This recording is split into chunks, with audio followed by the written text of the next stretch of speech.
The last video that I posted with the team, we had Larissa and Spiro on, and they focused actually more so on the mom and pop investors. But Phil, he actually has a range of clients. He does have the mom and pop investors, the end users, the small-ish builders, and some of them are actually taking on bigger builds as well in the multiplex space in Toronto. So decided to get you on here to hear your perspective in terms of what's going on in the Toronto multiplex space.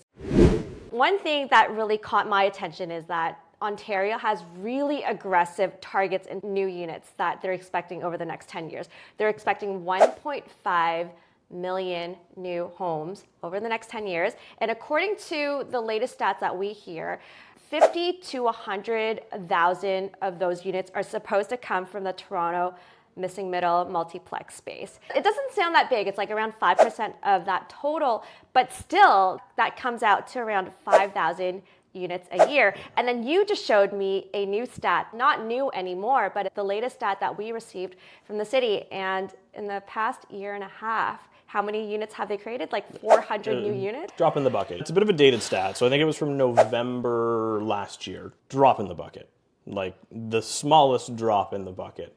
Obviously, it's a bit of a new program, like new policies. The Fourplexes just started.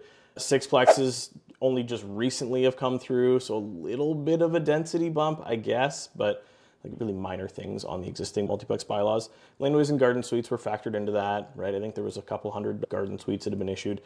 But really, it's a drop in the bucket. We have tons and tons of lots that are getting action that work for this stuff, and things are getting a bit more permissive, but we're still so far from being able to meet a target like that. Yeah, you actually talked about sixplexes now being permissive, but out of your builder clients who are taking on these bigger builds, does it matter whether it's a sixplex? What are they focusing on these days?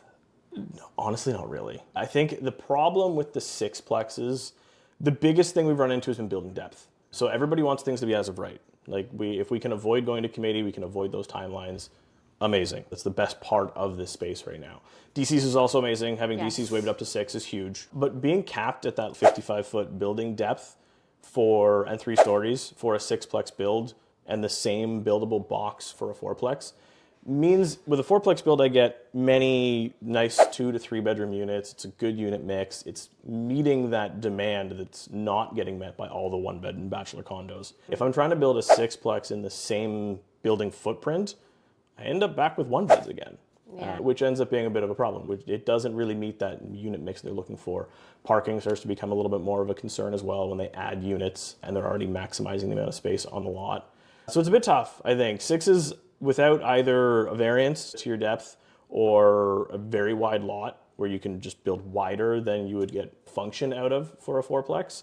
Most of these guys are leaning back towards just fourplexes. I guess the benefit with the sixplex is that you would have more options because you don't need that deeper lot with the 4+1s. Because with the 4+1, you need a big enough backyard to build that extra unit in order to qualify for commercial financing. Yes, right? that's actually a really good point. And this is something that one of the planners at the event a couple weeks ago brought up, is just the amount of different policies we have now and the potential of overlaying, cherry picking the best part of this policy and a little bit of that one. Yeah. So you could take a 4+1 lot or maybe a shallower lot and then do a double basement apartment instead. And you still get nice 3-bedroom units and a couple of basement 1-bedrooms. That could be a very functional mix as well for a 5-unit. Yeah, you brought up actually a very good point, how like our city actually needs those bigger units, and that's what this missing middle space is supposed to fill. If you have sixplexes that are 1-bedrooms, then it defeats the purpose. Bingo. That's how we got here in the first place. How are the bigger units renting out? What's the demand like for it? Who rents these things? I would say it's pretty strong. Across the board, again, there's this shift to 2 things really, is like size and quality. Coming out of the condo space as condos, the 1-bedrooms, the bachelors, the small, funky, tiny units that have the stats just to tick the box. There's like a fight against that type of stuff and against kind of the junkier, older, multiple turnover units throughout the city, and a flight to this quality and this space. So you have larger units, more square footage, space that you can stay in for more than a year or 2 as you're changing cycles in life. New job, dog, new first kid, bingo. Work from home is huge these days, so having the amount of space to actually be able to do that, set up a home office, a nursery, what have you. So 2s and then 3s, of course, being a big kind of pro these days. Yeah. And it's like young professionals, young couples, groups of roommates that are within their first kind of career cycle, all like really strong tenant profile.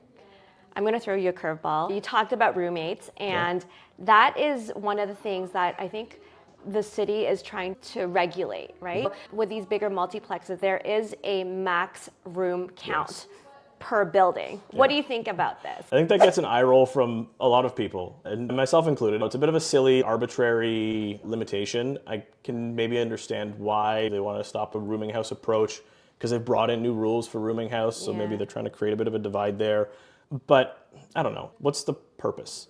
It makes people just get a little silly in their design. You're still going to get it passed if you call that fourth bedroom a library or a den or whatever.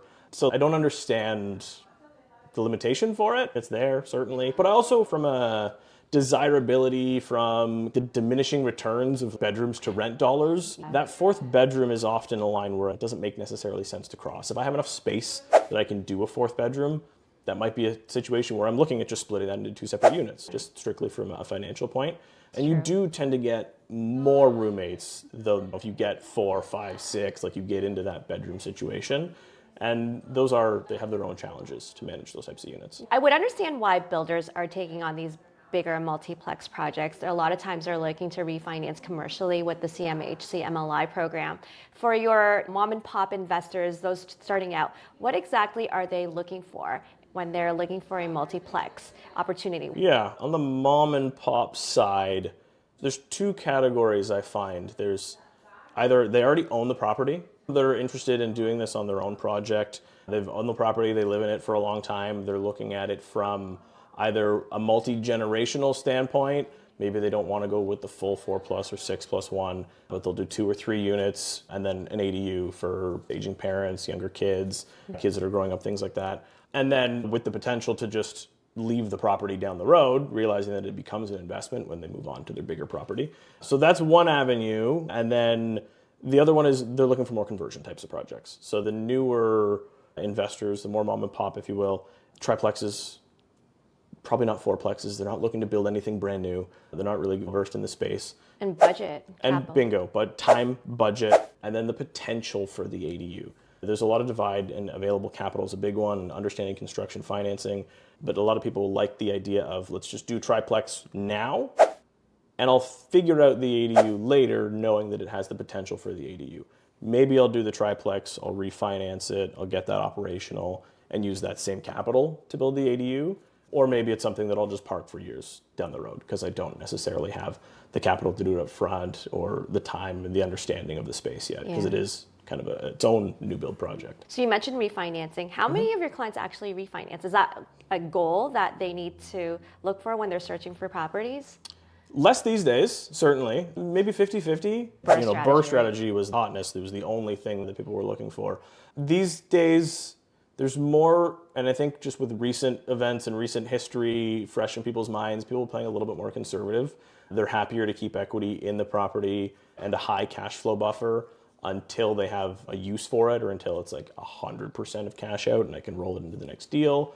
People aren't refinancing themselves into a negative cash flow position. So they're more conscious of it, but I'd still say people that are trying to scale are absolutely still looking for projects where they can take out, not all of it, 110% equity out days are past us right now, but 50 to 70 seems like pretty good territory for some people. All right, so you have your mom and pop investors that are not building, they're just doing the conversions. You have the builders that are obviously building. Phil, if you were to buy a property tomorrow, for example, a multiplex investment opportunity, what would you choose? Interesting. That's a good one. I haven't really thought too. I think it's still conversion territory. I like the speed, and I like the ability to recycle capital and the multiple phases. Exit, I think. Yeah, I think options are good. Options are very good. Very, I would say, conservative compared to a lot of people. I like being able to stage a project. I like having relatively high cash flow, and I like having a relatively low cost of entry and of like renovation. And again, the speed is a big one. That's it. They compare well to the entry-level property in a lot of markets, so they're a little bit more liquid than like a new 4+1 build would be. If someone has done a few of these, would it make sense for them to go into the build space? It's super case by case, right? If you're trying to build a model around I need to hit MLI. I need 5 units. I want to do this 4 to 6 plus 1 thing. And I need that financing exit, and I need something I can copy and paste pretty repeatedly. You almost have to build. There's not a ton of 4 plus 1 conversion opportunities. And if there are, they're all different. Every property is a little bit different. It's a unique find versus if I'm a builder, my specialty is building brand new things from the ground up. I can go find a bungalow lot, the dimensions make sense, tear that thing down, pop on a new building, and away we go. Yeah. So they can build a system around that much more easily. Expertise and knowledge definitely matters in terms of what you should choose. It's your competitive advantage in the space. Leverage what you have. Builders also are going to have a much cheaper cost of construction.